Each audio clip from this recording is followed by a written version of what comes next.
오늘은 바른 신앙생활을 하라, 바른 신앙생활을 하라는 제목으로 말씀을 드리겠습니다. 우리가 예수님을 믿는 그리스도인으로서 행하는 생활을 신앙생활을 한다 그렇게 말합니다.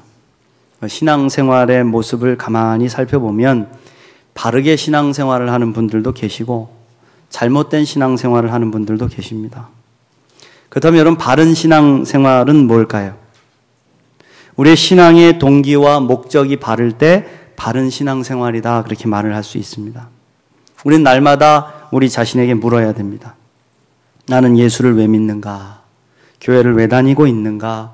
나의 신앙생활은 바른가? 그렇다면 여러분, 우리가 교회를 다니는 목적이 무엇일까요? 이 질문에 대한 대답이 신약성경 에베소서 4장에 나와 있습니다.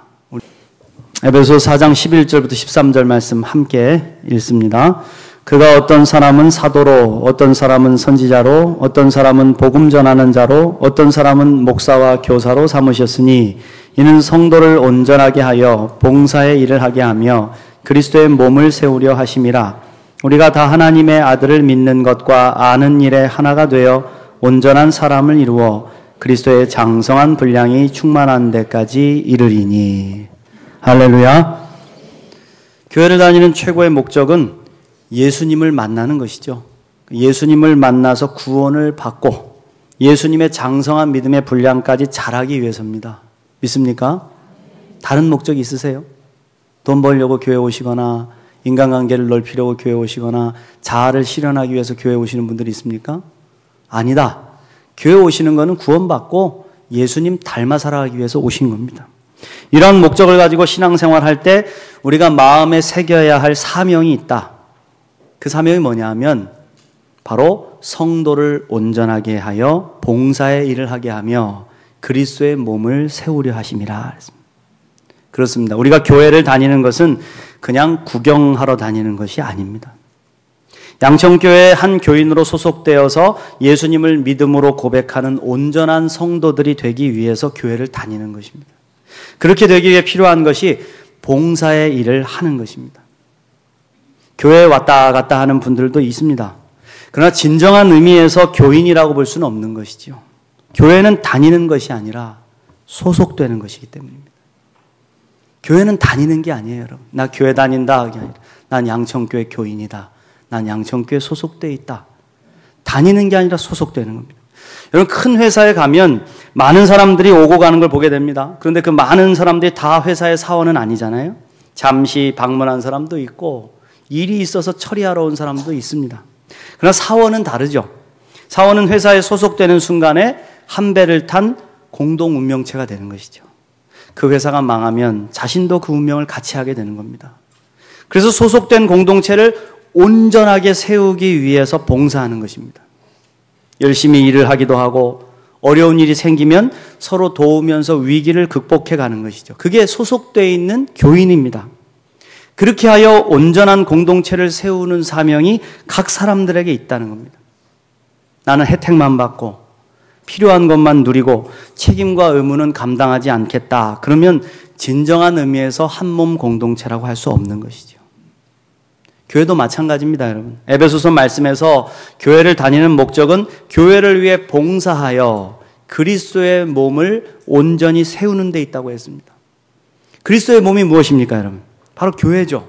예수님이 머리가 되시고 우리가 지체가 되어서 세워진 공동체가 교회입니다. 그러므로 교회에 소속되어서 함께 신앙생활을 하는 순간부터 우리는 온전하고 건강한 교회를 이루기 위해 봉사하고 힘을 다하여 그리스도의 몸된 교회가 잘 성장할 수 있도록 도와야 될 공동 책임을 진다는 거예요. 믿습니까? 목사만 하는 건 아니죠. 목사의 교회는 아니잖아요. 여러분 한 사람 한 사람이 하나님의 교회를 온전하게 세워갈 책임이 있다. 그리고 궁극의 목표는 우리 각 사람이 예수님을 온전히 닮기 위해 훈련해 가는 겁니다. 교회에 와서 다른 거 하는 게 아니라 어떻게 하면 예수님 닮을 수 있을까? 훈련하는 것이죠.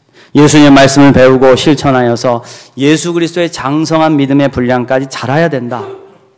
우리가 여러분 자라지 않고 어린아이 신앙에 계속 머물러 있으면 나중에 병이 들거나 죽게 돼 있어요.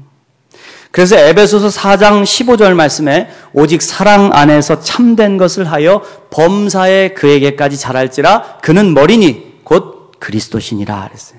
할렐루야. 한몸 공동체가 되신 우리 양천교회 성도들이 온전한 그리스도의 몸된 교회를 이루기 위해 봉사하며 서로 사랑하며 예수님의 장성한 믿음의 분량까지 자라가시기를 주님의 이름으로 축복합니다. 그렇다면 예수님을 닮은 사람들이 되기 위해 우리의 신앙생활의 자세는 어때야 될까? 태도가 있어요. 반드시 지향해야 될 태도가 있는데 에베소서는 이렇게 말합니다. 오직 사랑 안에서 참된 것을 하라 이렇게 말씀하고 있어요. 참된 것, 옳은 것을 행하라는 것이죠. 분명히 올바른 신앙생활의 모습이 있다는 겁니다. 오늘 말씀을 통해서 바른 신앙생활을 하기 위해 우리가 실천해야 될 원칙이 무엇인지를 몇 가지 살펴보도록 하겠습니다. 첫 번째로 빛을 향해 나아가라. 다시 말해서 어둠이 아닌 빛을 선택하며 살라는 것입니다.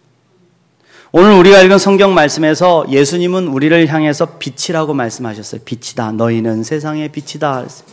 저는 이 말씀을 읽고 또 읽고 묵상할 때마다 가슴이 벅차오릅니다. 우리가 빛이라는 걸 아시잖아요.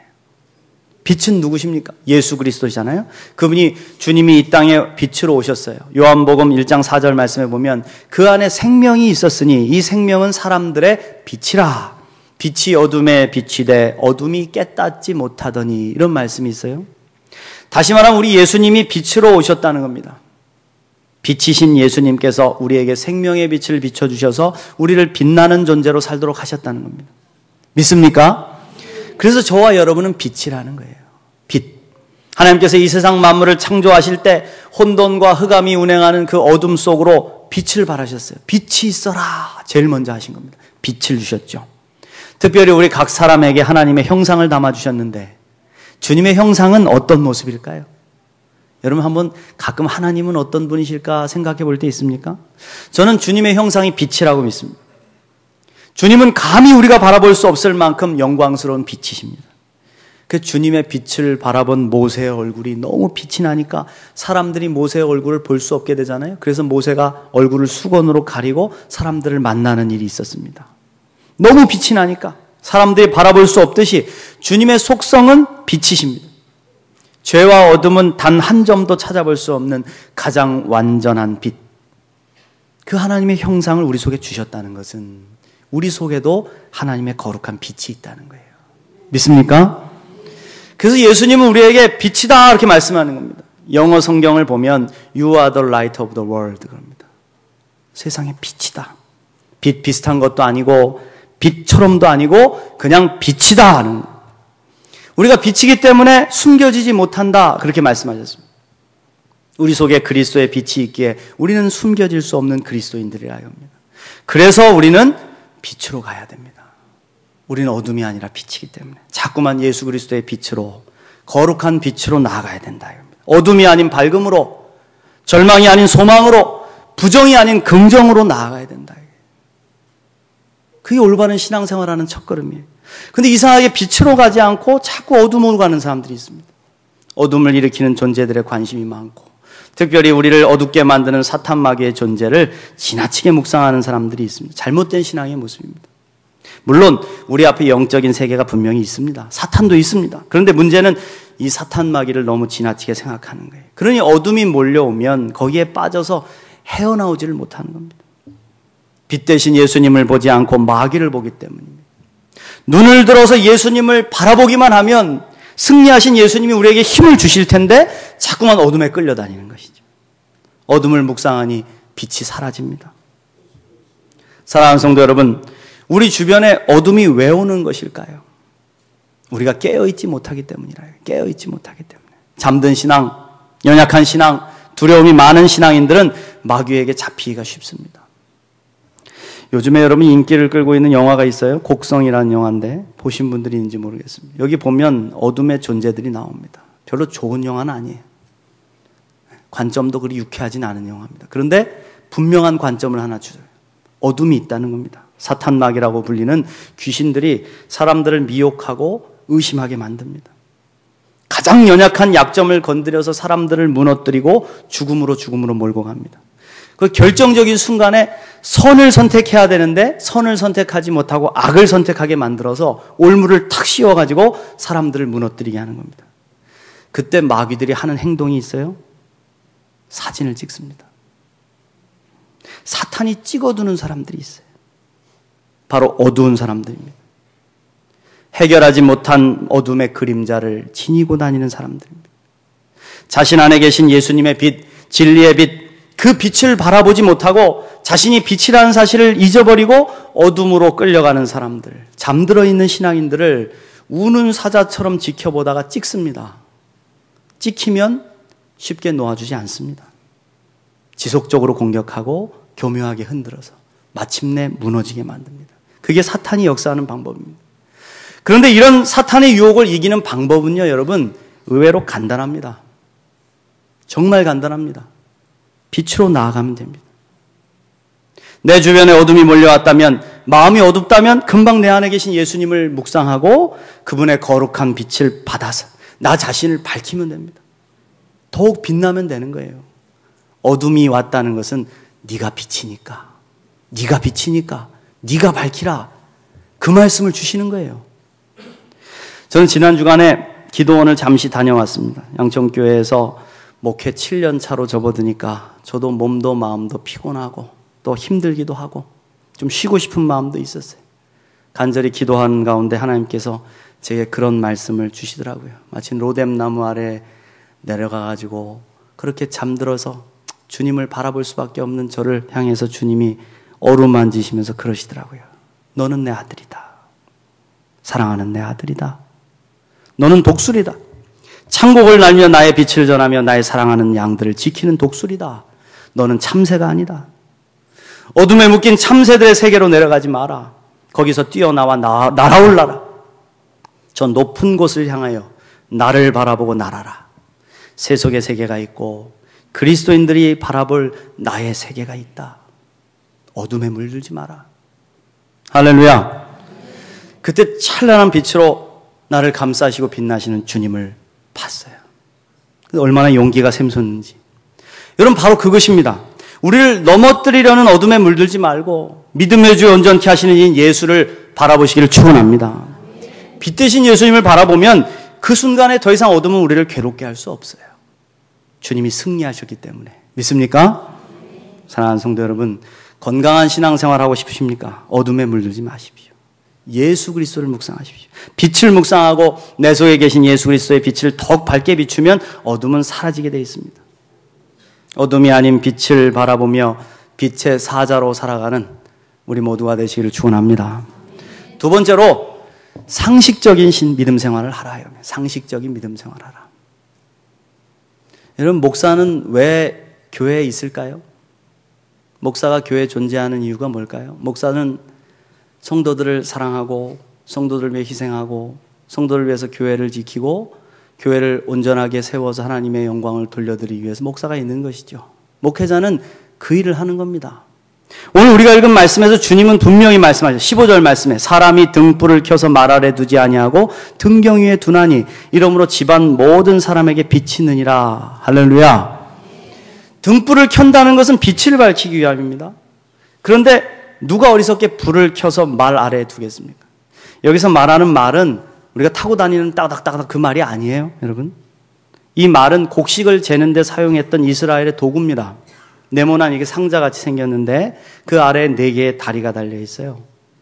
근데 가끔 이걸 어떻게 사용하냐 하면 전쟁 같은 게 일어나면 여러분 우리가 옛날에 공습경보 들어오고 그러면 등화관제하고 그랬잖아요. 불빛이 새나가지 않게 하려고 막 방문 창틈도 막 가리고 암막을 치기도 하고 그리고 불은 끄고 뭐 촛불 하나 밝히고 그것도 새나갈까 봐 막 그랬던 것처럼 등화관제용으로 방 가운데 구덩이를 이렇게 파고요. 거기다가 이 말을 놓는 겁니다. 그리고는 등잔을 그 말 아래에 두는 거예요. 그럼 빛이 새나가지 않아서 이게 어떤 그런 전쟁 시에 등화관제용으로 사용을 했다는 것입니다. 사실은 특별한 경우에 사용하는 방법으로 비상식적인 것입니다. 본래 등은 뭡니까? 빛을 밝히기 위해서 켜는 것이죠.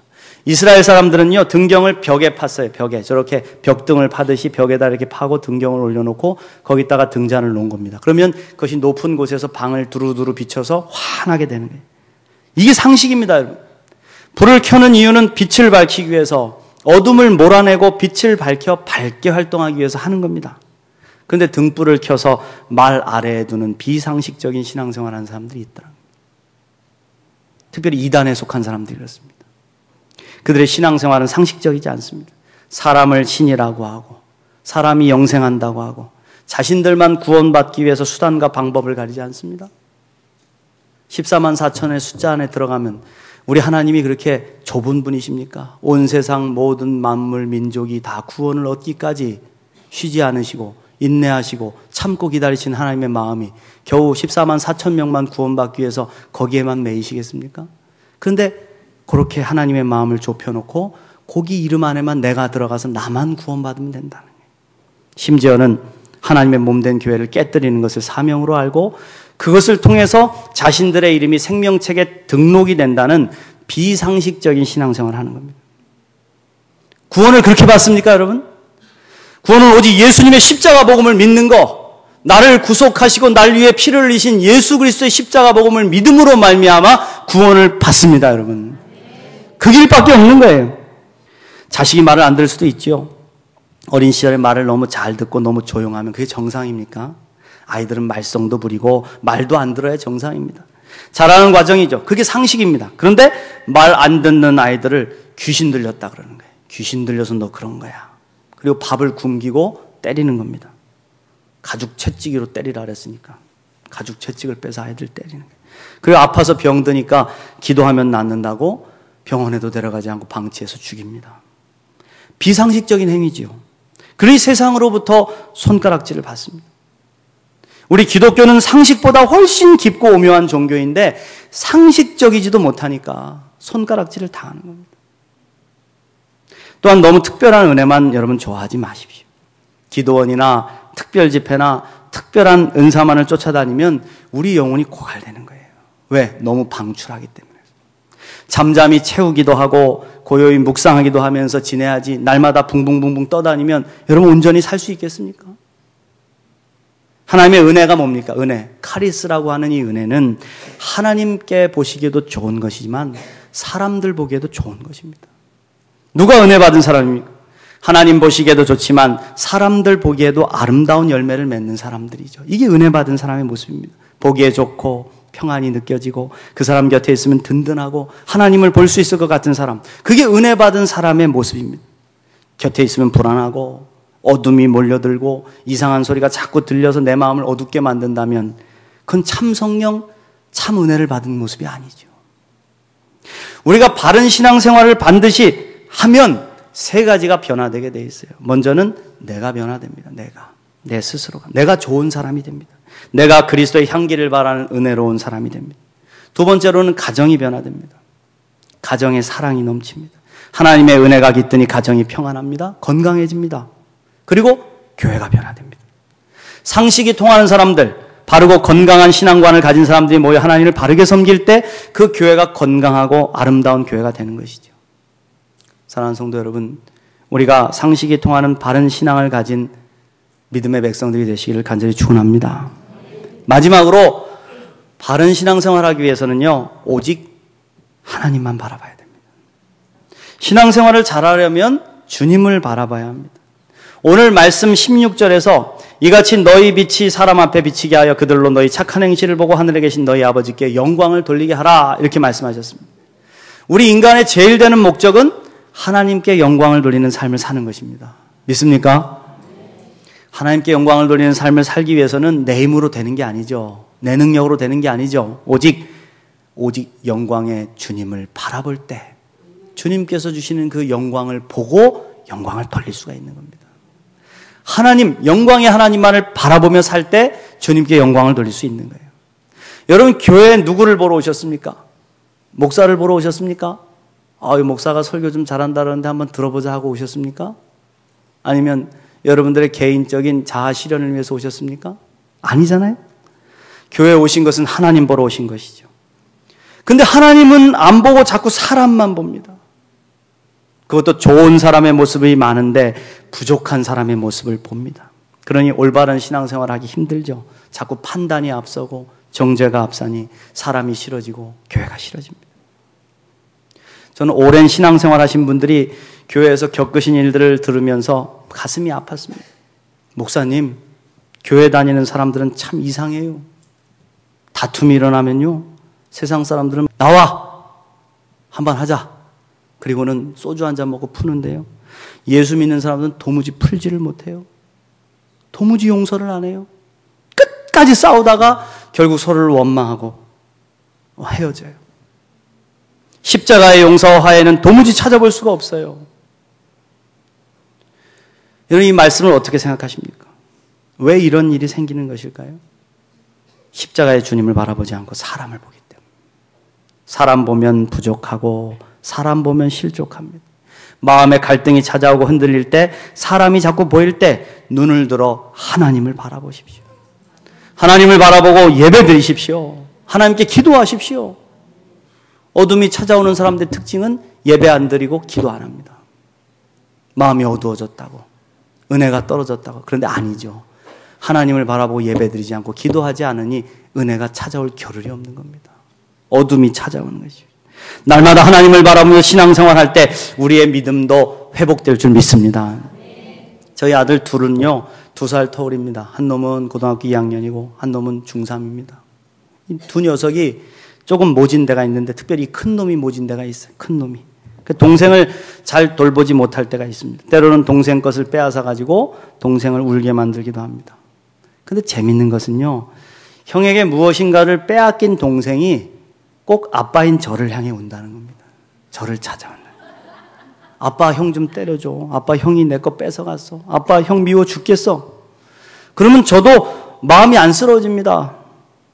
그러면 슬그머니 큰아들을 막 때려주는 신용도 하고, 둘째 녀석이 뺏어간 거, 둘째 녀석이 빼앗긴 것을 다시 사주기도 하는 것이죠. 여러분 보십시오. 둘째 녀석이 자기가 것을 빼앗겼다고 해서 그것을 빼앗아간 형을 보면서 원통해하면서 날마다 내놓으라고 울었다면 아마 형한테 더 맞았을지도 모릅니다. 그리고 날마다 이놈들 싸우는 통에 가정이 평안하지 않았을 겁니다. 근데 이 녀석이 형을 쫓아가 원망하거나 싸우지 않고 아빠를 보며 우는 거예요. 아빠의 마음을 녹이는 겁니다. 그러니 아빠가 둘째 녀석의 소원을 들어주는 것이죠. 마음이 풀려지니까 때로, 야, 아빠가 형 좀 때려줄까? 혼내줄까? 그러면 뭐라는 줄 아세요?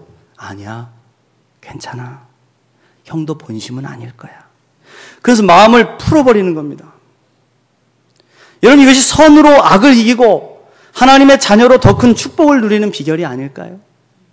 우리가 이 땅을 살면서 세상에서 사기를 당하기도 하고 아픔을 당하기도 합니다. 서운한 일을 당하기도 하고 맞기도 하고 좋은 것을 빼앗기기도 합니다. 다른 사람에게 억울함을 당하기도 합니다. 때로는 마귀가 우리를 넘어뜨려서 서로 건널 수 없는 다리를 건너가기도 합니다. 그렇다고 그 넘어진 자리에서 억울해하고 발버둥 쳐서 자꾸 울고 그냥 싸우자고 하면 여러분 더 비참해질 때가 많잖아요. 우리는 지혜롭게 하나님을 바라봐야 된다. 하나님을 향해서 울어야 합니다.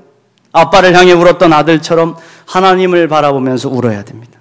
하나님께 매달리는 것이죠. 이것을 잘해야 신앙생활을 잘할 수 있는 거예요. 사랑하는 성도 여러분, 어떠한 상황 속에서도 우리가 바라보아야 할 분은 하나님이신 줄 믿습니다. 하나님 바라보고 우십시오. 하나님 바라보면서 기도할 때 주님의 놀라운 사랑이 우리를 회복시키시고 더 큰 복을 부어주실 줄 믿습니다. 오늘 바른 생활, 신앙생활하는 3가지 수칙을 배웠습니다. 첫 번째, 빛을 향해 나아가십시오. 내가 비침을 잊지 마시고 어둠이 몰려올 때 더욱 빛을 발하십시오. 두 번째, 상식적인 신앙생활 하십시오. 하나님 보시기에도 사람 보기에도 아름답고 순전한 신앙생활 하십시오. 무엇보다도 하나님만 바라보십시오. 하나님 바라보고 우십시오. 하나님께 하소연하십시오.